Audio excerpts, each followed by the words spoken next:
Breaking news में बड़ी खबर आपको बता दें, बरेली से आ रही है, जहां पर एक मजार पर जय श्री राम लिखने से जो है माहौल बिगड़ गया। हिंदू मुस्लिम में लड़ाई देखने को मिली और उसके बाद समाजवादी पार्टी की ओर से बयान भी देखने को मिला।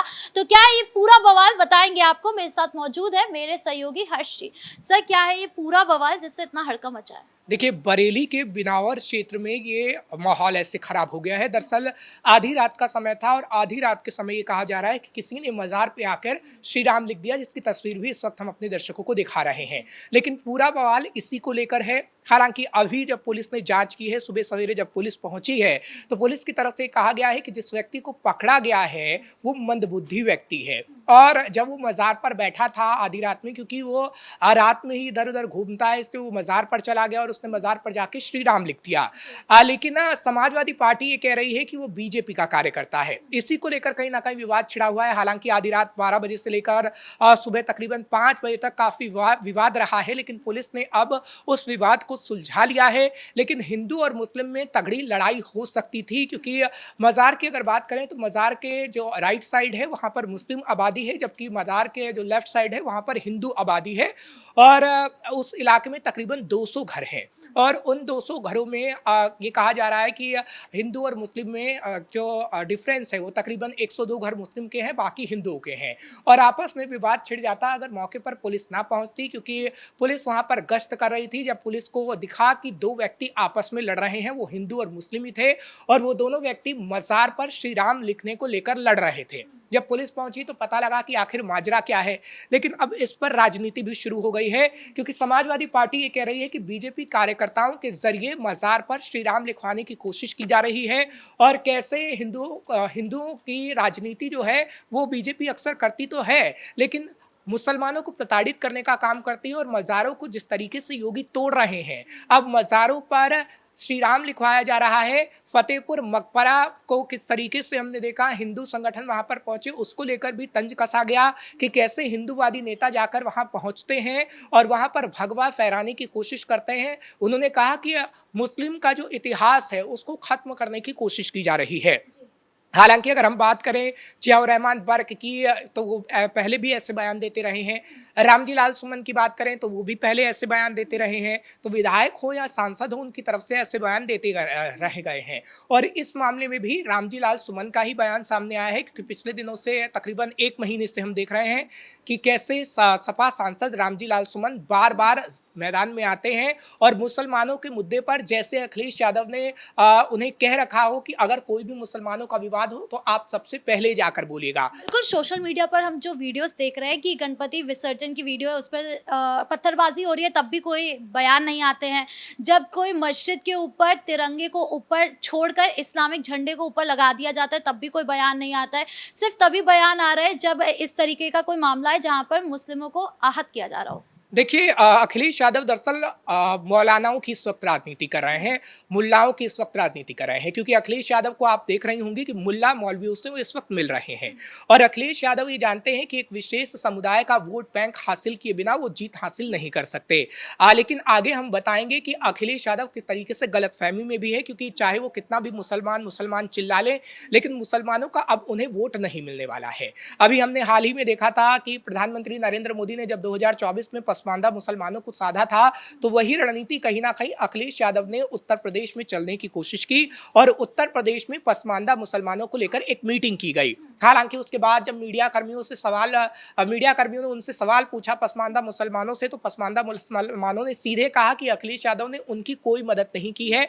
वो सिर्फ एक मीटिंग कर रहे थे, जिसमें अखिलेश यादव ने उन्हें भरोसा दिलाया कि आगे आने वाले में अगर उनकी सरकार बनेगी, 2027 में अगर उनकी सरकार बनती है आगे आने वाले समय में, तो जाकर कहीं ना कहीं वो उनकी मदद करेंगे। लेकिन वो तो बाद में ही पता लगेगा जब उनकी सरकार बनेगी, क्योंकि इससे पहले तो अखिलेश यादव की सरकार थी, अखिलेश यादव मुख्यमंत्री थे और मुलायम सिंह यादव यानी उनके पिता भी मुख्यमंत्री थे। तो क्यों आखिर मुसलमानों की अनदेखी की गई? इसी तरीके से उपचुनाव में हमने देखा कुंदरकी जैसे इलाके में किस तरीके से मुसलमानों ने कैसे तमाचा जड़ने का काम किया है समाजवादी पार्टी के मुंह पर, क्योंकि समाजवादी पार्टी हाय तो बार बार मचाती है कि कैसे हिंदुत्व का एजेंडा योगी आदित्यनाथ लेकर चलते हैं और मुसलमानों को प्रताड़ित किया जाता है, मुसलमानों की मस्जिदों को तोड़ा जा रहा है, मदरसों को तोड़ा जा रहा है। अभी आप देखिए नेपाल बॉर्डर से सटे इलाकों में अभी भी कार्रवाई हो रही है, जहां हमने देखा है कि 110 मदरसे ऐसे हैं जहां पर जिहादी मानसिकता की पढ़ाई हो रही है और वो बॉर्डर से उस पार से आए लोग हैं जो कि बांग्लादेश से पहले नेपाल पहुंच रहे हैं और नेपाल से फिर उत्तर प्रदेश में घुसने की कोशिश कर रहे हैं। समाजवादी पार्टी लेकिन इस पर कोई बयान नहीं देगी। देखिए समाजवादी पार्टी खास तौर पर चाहती है उनके वोट बैंक को हासिल करना,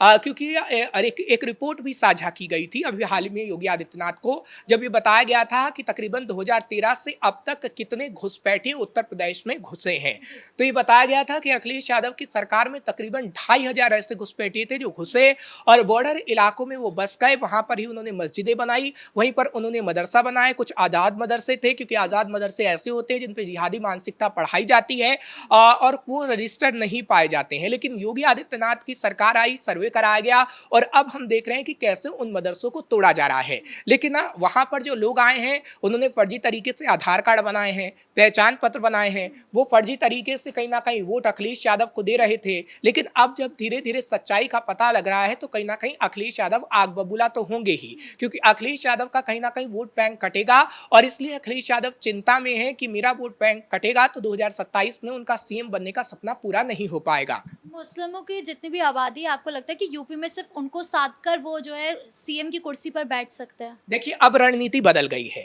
अब अखिलेश यादव को नई रणनीति अपनानी होगी, क्योंकि अखिलेश यादव कहीं ना कहीं अखिलेश यादव को ये सोचना होगा कि आप अब सिर्फ मुसलमानों को साधकर अपनी राजनीति नहीं कर सकते। हाँ, अखिलेश यादव ने एक कोशिश जरूर की थी पीडीएफ फॉर्मूला लाने की, लेकिन पीडीएफ फॉर्मूला भी अब अखिलेश यादव का नहीं चल पा रहा है। पीडीएफ पाठशाला हमने देखा कि किस तरीके से वो काम कर रहा था कि A for Akhilesh, D for Dimple Yadav, इस तरीके से पढ़ाया जा रहा था। बिल्कुल, देखिए आप अगर पीडीए की बात करते हैं तो आपको अल्पसंख्यक और खास तौर पर दलितों की बात करनी होगी, लेकिन वो कहाँ आप बात कर रहे हैं? आप मुसलमानों की बात सही तौर पर नहीं करते हैं। आपने आजम खान से दूरी बना ली, आपने प्रोफेसर अली खान से दूरी बना ली, आपने मुसलमानों के मुद्दे पर कोई ट्वीट नहीं किया ऐसा कि मुसलमानों को लगे कि हाँ आप उनके साथ हैं। आप धीरे धीरे दूर होते गए उन मुसलमान चेहरों से जिन्होंने आपको जीत दिलाने का काम किया था। तो मुसलमान भी अब समझ चुका है कि अखिलेश यादव सिर्फ राजनीति करते हैं। रामजी लाल सुमन को जो मैदान में उतारा गया है, रामजी लाल सुमन को देखिए ना आप किस तरीके से अभी शिकोहाबाद के जो दीवार को लेकर, जो कब्रिस्तान की दीवार को लेकर विवाद हुआ था, वहां से उन्हें भगाया गया था और खुद मुसलमानों ने उन्हें दौड़ाया वहां से। हालांकि वो बच गए, नहीं तो उन पे पत्थरबाजी भी की जाती मुसलमानों की ओर से, लेकिन पुलिस ने उन्हें बचा लिया। यानी आप एक तरीके से लोगों को भड़काने की कोशिश कर रहे हैं, खासतौर पर मुसलमानों को। लेकिन अब मुसलमान समझ चुका है कि आखिर अखिलेश यादव क्या चाहते हैं और आखिर क्या अखिलेश यादव कर रहे हैं, क्योंकि आप अभी मीटिंग चाहे कर लीजिए मुल्ला मौलवियों से, लेकिन आपको इस मीटिंग का कोई फायदा नहीं होने वाला है। मीटिंग तो लगातार हो रही है, अभी भी मीटिंग कर रहे हैं। इससे पहले भी मस्जिद में देखा था कि बैठक करी थी, हालांकि उसको लेकर काफी ज्यादा बवाल हुआ था। अभी तक माफी जो है वो मांगी नहीं गई है।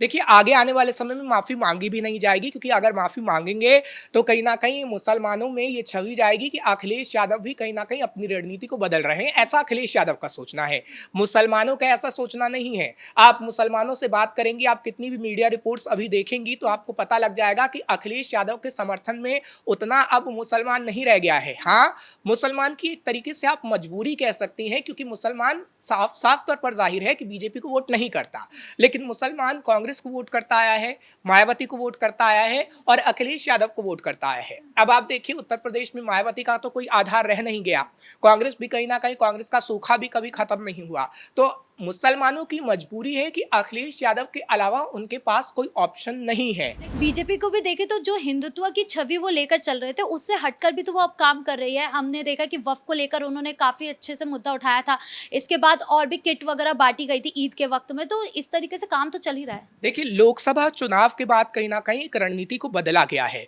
जो कहीं ना कहीं काम भी कर जाएगी 2027 में, क्योंकि हम पहले देख रहे थे कि किस तरीके से हिंदुत्व की छवि को पूरी तरीके से गढ़ने की एक कोशिश की गई थी, लेकिन लोकसभा चुनाव में जिस तरीके से हमने देखा परिणाम, उसके बाद योगी आदित्यनाथ ने एक सॉफ्ट हिंदुत्व की भी छवि बनाने की कोशिश की है और कहीं ना कहीं हम देख रहे हैं कि मुसलमानों में भी अपनी पैठ बढ़ाने की कोशिश की है। अब आप विधानसभा में उनकी बातों को समझेंगी तो वो जो कठमुल्ला शब्द कह रहे हैं उन कट्टरपंथियों के लिए कह रहे हैं जो कहीं ना कहीं जिहादी मानसिकता लोगों को देते हैं, उन मुसलमानों के लिए नहीं कह रहे हैं जो मुसलमान कहीं ना कहीं चाहते हैं कि योगी आदित्यनाथ की सरकार भी बने।